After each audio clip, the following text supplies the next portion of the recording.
On Tuesday, the 16th of August, 1966, the most dangerous part is not the flight. It is the moment after the engine spools down, when an Iraqi Air Force MiG-21 sits intact on the tarmac at Hatzor Air Base in central Israel. And everyone must behave as if a miracle is just another administrative problem. 2 Israeli Mirage fighters have already done their work in the air. Now the work turns quiet, photographs taken, statements prepared, identities sealed into folders. Later press accounts record a single line from Munir Redfa at a press conference. He says he landed on the last drop of fuel. In the record, the aircraft becomes a technical object measured, tested, translated into data. But in the human record, it remains a stolen life. A pilot who cannot go back, handlers who cannot claim him, and a success that does not cancel what it costs to manufacture one. By the early to mid-1960s, Israeli air planners and intelligence officials treat one fact as operational gravity. The Soviet-built MiG-21 is proliferating across adversary air forces, and speculation about its performance is not enough. The desire is not romantic. It is methodological. If pilots will meet the aircraft in combat, the institution wants to meet it first on the ground, in hangars, under controlled conditions. What planners need is not a rumor, but a specimen. The public record sketches this pursuit in overlapping timelines. Some Israeli accounts date the sustained effort to 1963, framing it as an intelligence campaign with multiple failed attempts before success. Other reconstructions place the spark in 1965, when Israeli Air Force Commander Ezer Weitzman pressed Mossad Chief Meir Amit with a blunt request, later repeated in Israeli media: "Get me a MiG-21." The discrepancy matters, not because one must be right, but because it reveals how institutions remember. Some date the campaign's beginning by the first concrete plan, others by the first time a senior commander makes it a personal demand. In the archive, both moments exist. Neither cancels the other. The early record is punctuated by failure with real consequences. Accounts describe an Egyptian approach that collapsed into arrests and executions in December of 1962, a reminder that even proposing defection is a form of exposure. From the dossier perspective, this is the first fracture, an operation that begins as procurement becomes moral liability, leaving a wake of dead intermediaries and frightened would-be recruits. In one city, a contact vanishes. In another, a trial begins. The file does not record their final hours. Success, if it comes, will carry those shadows inside it.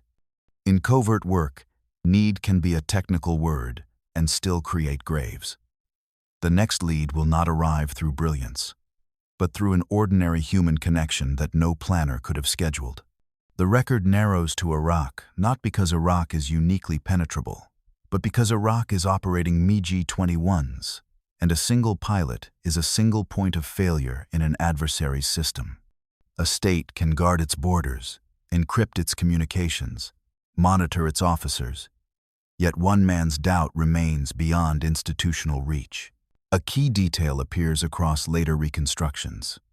A breakthrough comes via an Iraqi Jewish contact, named in some Israeli reporting as Yosef Shemesh, who served as a bridge between Mossad and an Iraqi Air Force pilot. Another layer of reporting uses the code name Yusuf for a Baghdad-based source feeding information through channels that ran via Iran, at a time when Israel and Iran still maintained relations. The precise tradecraft, how messages moved, what cover mechanisms were used, who carried what remains largely unpublic in primary documentation. Where the archive goes quiet, the narration stays quiet too.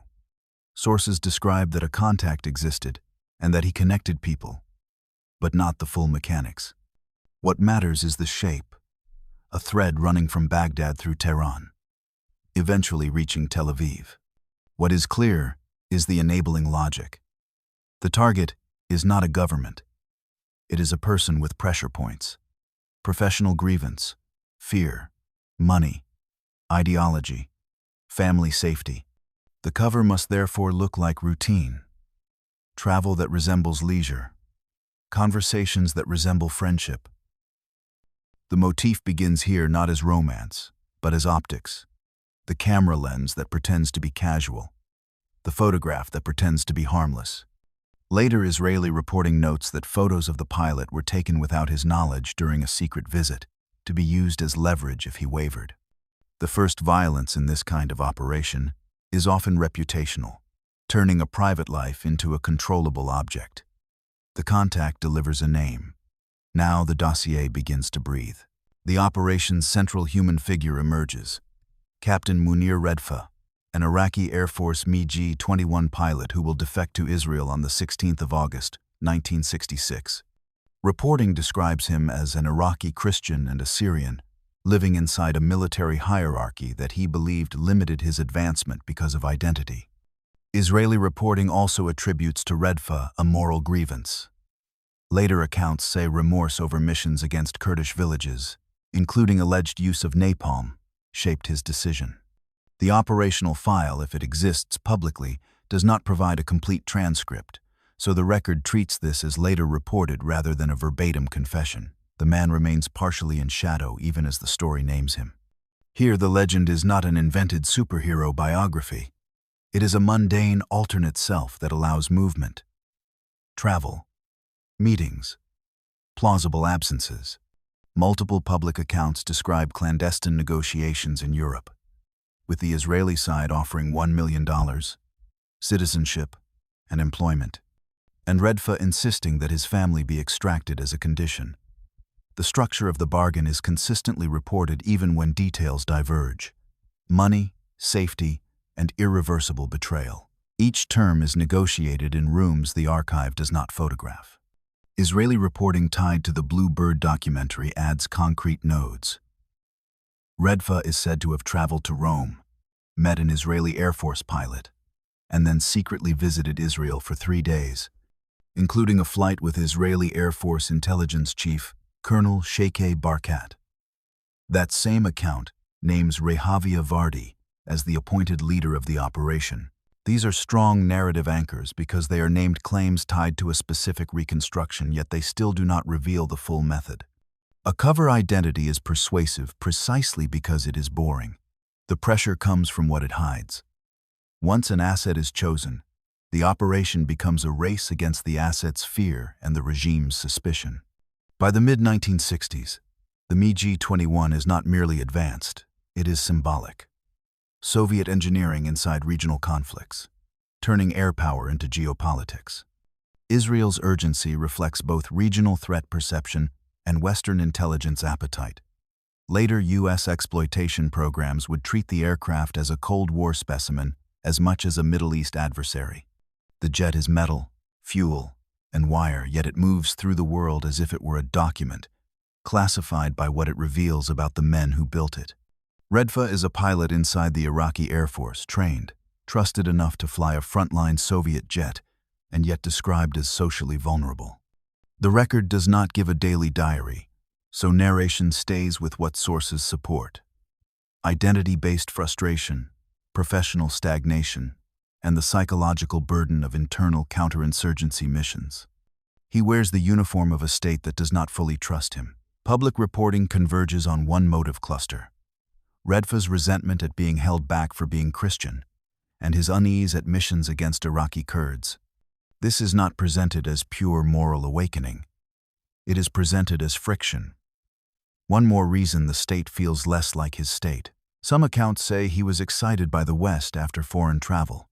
At least one reconstruction ties this to U.S.-based training.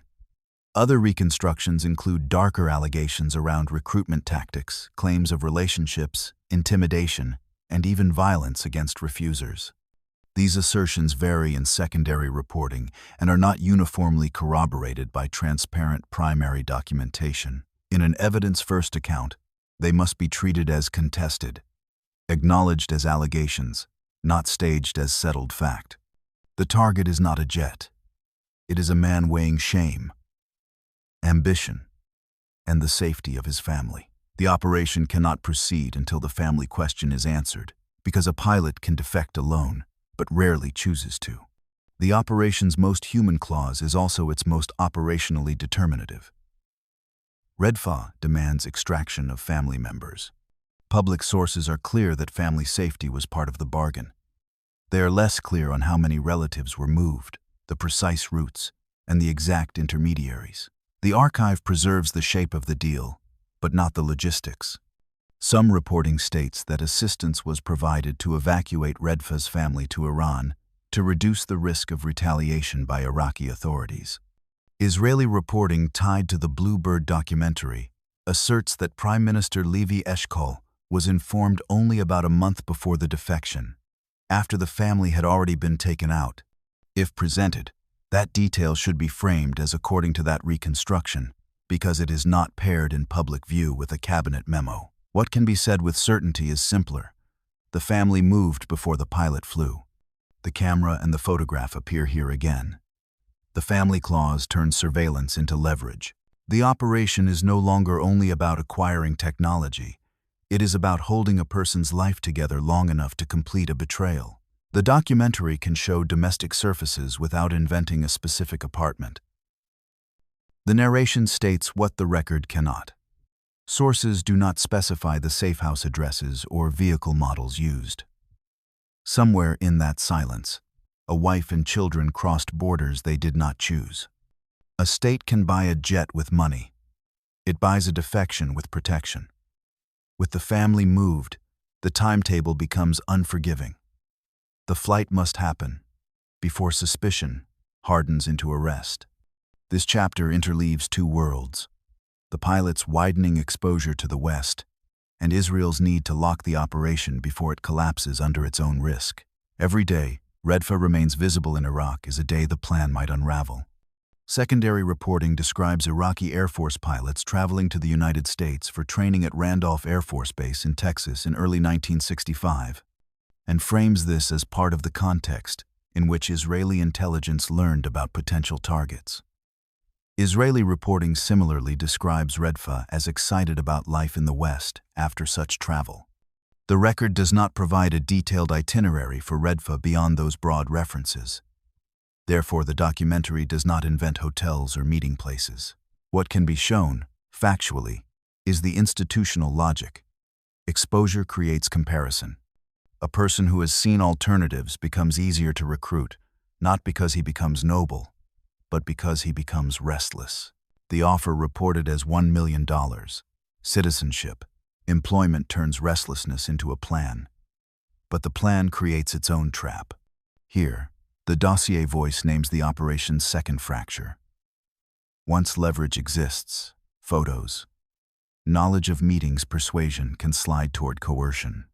Israeli reporting explicitly mentions photographs taken to pressure Redfa if he changed his mind.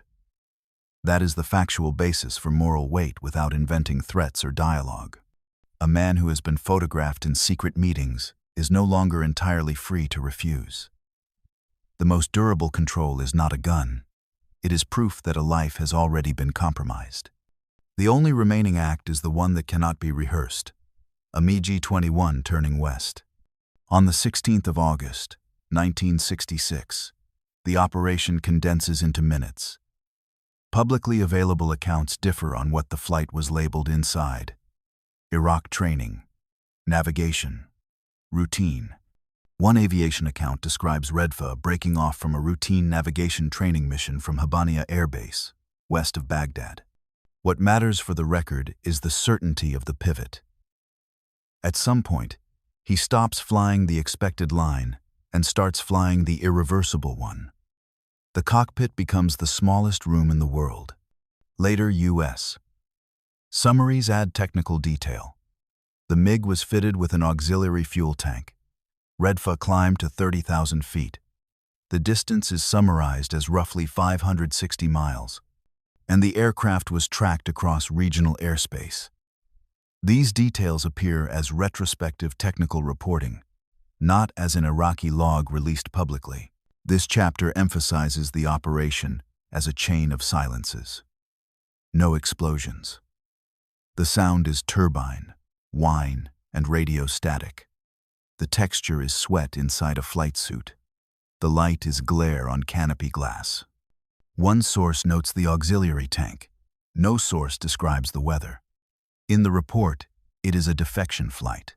In a cockpit, it is a decision that consumes the rest of a life every mile, adding weight to a betrayal that cannot be undone. Over Jordan, the aircraft is seen yet not stopped. The reasons matter, and the record shows how misrecognition becomes fate, according to later U.S. summaries. While Redfa flew over northern Jordan, Jordanian radar tracked the MiG-21 and 2. Royal Jordanian Air Force Hawker hunters attempted to intercept and establish radio contact. There was no reply. Those accounts add that the aircraft continued, apparently because it bore Iraqi insignia, and that Jordan contacted Syria and was reassured it was a Syrian aircraft on a training mission. This sequence is documentary gold precisely because it is mundane. Bureaucratic reassurance. Assumptions built on markings. A chain of calls that becomes an air corridor. The operation succeeds partly because multiple systems behave normally. No one wants to be the person who shoots down an ally's aircraft by mistake. No one has enough time to verify. The hunter's close. Then peel away. The MiG continues. The narration must state what is not known. Public sources do not specify what Redfa heard on his own radio, whether he saw the interceptors, or what he felt when they did not fire. The absence speaks its own language. A man alone at 30,000 feet, watching fighters approach and then disappear behind his wing. Covert operations often hinge on ordinary restraint, other people's fear of being wrong. At Israel's edge, the operation changes hands. Now it is the Israeli Air Force that must read a signal correctly. Multiple sources converge on the escort and landing. As Redfa's aircraft reached Israel, he was met by 2 Israeli Mirage fighters and escorted to land at Hatzor Air Base on the 16th of August, 1966. Accounts also describe the jet being displayed and renumbered 007 later, a symbolic flourish that feeds the legend. The Mirages appear as confirmation, not threat, though Redfa has no way to know that until the moment passes. The best archival anchor for this chapter is the line repeated in public accounts. Redfa later said he landed on the last drop of fuel. The auxiliary tank, the 560 miles, the climb to altitude, every technical choice paid its toll in kerosene. One reconstruction estimates he had minutes of fuel remaining, perhaps less. The statement serves dual purposes.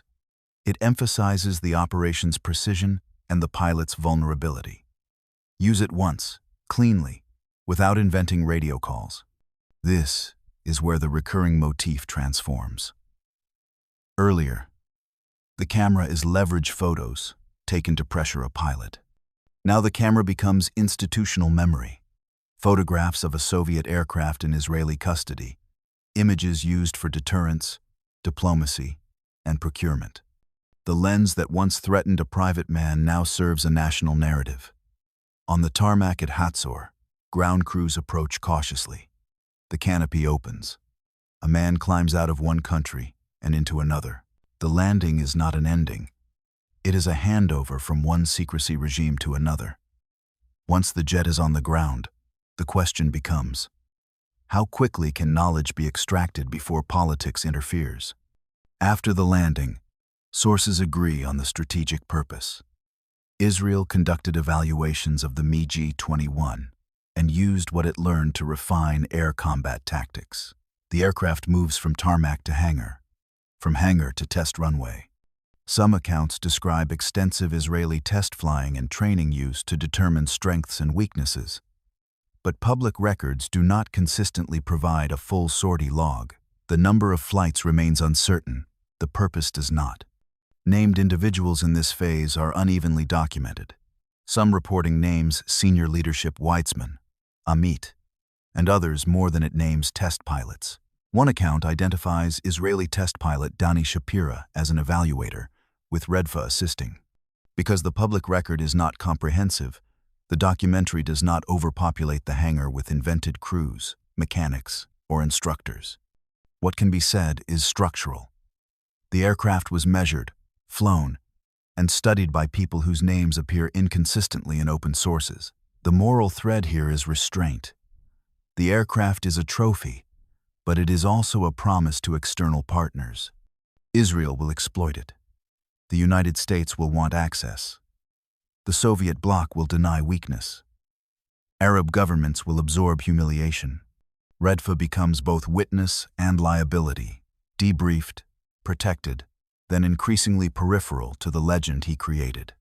His knowledge of Iraqi operations fades into files. His knowledge of the aircraft becomes redundant once Israeli pilots have flown it themselves. Data extraction is clean. Human extraction is not.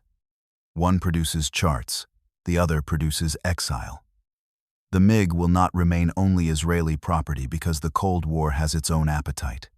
By January of 1968, Israel agreed to loan the MiG-21 to the United States for evaluation. Public declassified summaries describe the loan period as the 23rd of January, 1968, to the 8th of April, 1968. Note the aircraft was redesignated YF-110 and state it was tested at Groom Lake Area 51 under the code name Have Donut. The jet that once bore Iraqi markings now carries American bureaucratic designations. This is a crucial tonal pivot. The same object moves from Middle East clandestinity into American bureaucratic secrecy. Fighters, measuring turn rates, climb performance, radar signatures. The ethical ambiguity persists. It is simply written in a different dialect. What was stolen in Baghdad becomes borrowed in Nevada. Some accounts connect this period to broader procurement politics and shifting U.S. Israel military cooperation, including Israel's receipt of advanced U.S. aircraft in the same era. The connection is framed as aligned interests rather than a single-cause bargain unless a specific agreement is documented. What can be stated is simpler. The loan happened, the tests occurred, and both nations derived tactical benefit from a single defection. A stolen jet becomes a diplomatic instrument. Secrecy becomes currency. In Nevada, the MiG will be measured like an animal in a lab, yet its origin story will remain a wound someone must carry. A common claim is that Israel's possession and testing of the MiG-21 improved readiness in later air combat, including around June of 1967. The documentary must be precise about what can be proven. A direct line from captured MiG to specific combat outcomes is difficult to establish without internal training and dissemination records that are not fully public. The claim persists because it is plausible, not because it is demonstrated. What can be stated safely is narrower and still meaningful. Israel used the opportunity to study the aircraft's handling and limitations. U.S. programs did the same, and both incorporated findings into training and tactics. Pilots who had never seen a MiG-21 could now learn its blind spots, its turn radius, its tendency to lose energy in certain maneuvers. Knowledge is not the same as victory, but it is not nothing. This chapter returns to the human subject only through documented absence. Public accounts note that details of Redfa's later life are sparse. Some reporting states he remained in Israel and later died of a heart attack around 1998. But open sources do not supply a full biography. The disappearance is part of the cost. A man becomes a footnote to the machine he delivered. His name appears in histories of the operation. His life after the operation appears almost nowhere. Institutions can prove what they tested. They cannot prove what the test did to the person who enabled it. The final pages of this dossier are not about the aircraft at all, they are about what remains when a legend outlives its maker. The operation's mythology is not accidental. The MiG's later 007 association, its public display, and even celebrity adjacency, such as a later photograph of Sean Connery near the aircraft with Israeli Air Force Commander Mordecai Hod, turn a clandestine procurement operation into a cultural artifact. The documentary must keep moral distance. This is not a victory parade. It is an accounting of what was gained and what was spent. Named participants remain on the record: Munir Redfa, Meir Amit, Ezer Weitzman, Levi Eshkol, Mordechai Hod, and in some Israeli reconstructions, Rehavia Vardi, and Colonel Sheikh Barkat. The archives also name institutions and programs. Later, U.S. Exploitation under Havdonut. Built to translate a captured aircraft into tactical doctrine at Groom Lake. These names survive because institutions preserve what serves them. But the record does not preserve the private aftermath, how Redfa explained himself to his children. What he believed he bought with betrayal. Whether he regretted the bargain.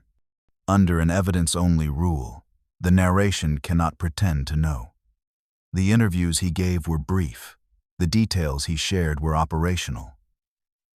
So the account ends where the dossier can end, with an image that is factual, quiet, and incomplete.